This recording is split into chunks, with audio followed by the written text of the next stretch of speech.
Line cut মারলে আপনার কাঠগুলা safe থাকে এবং কি ছাদের লেভেলটা একুরেট থাকে।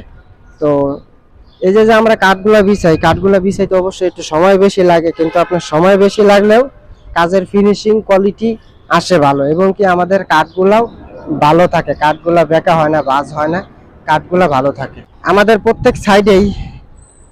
ঠিক আছে, দেখবেন আপনারা অনেক ভিডিওতে দেখবেন আমার প্রত্যেক সাইডে লাইন কাট মারা তারপরে কাজগুলা করানো হয়।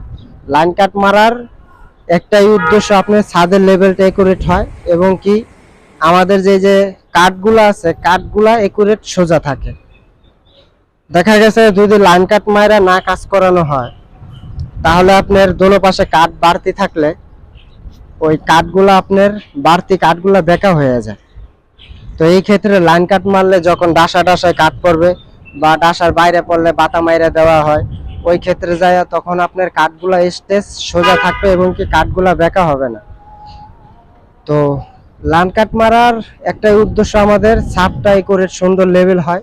যখন আমরা লাইন কাঠগুলা মারি তখন যদি কোনো বাঁশ উঠানামা করে তাহলে আপনার নগদে বাঁশটা উঠাই দেওয়া হয় বা নামাই দেওয়া হয়, ওই ক্ষেত্রে আপনার লেভেলটা অটোমেটিক চলে আসে।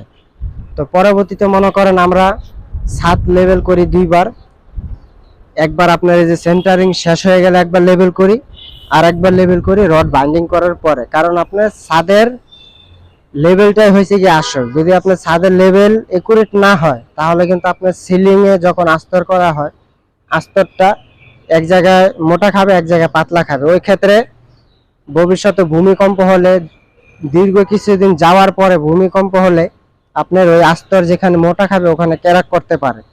তো ছাদের লেভেলটা একুরেট ভাবে রাখতে হলে আপনার সেন্টারিংটা সঠিকভাবে করতে হবে, এবং কি আমরা যে ছাদের সিটগুলা বিছাই সিটগুলা আপনার কোনাকানিগুলা সুন্দর করে সাইজ করে নিতে হবে, তাহলেই আপনার ছাদটা একুরেট লেভেলে আসবে।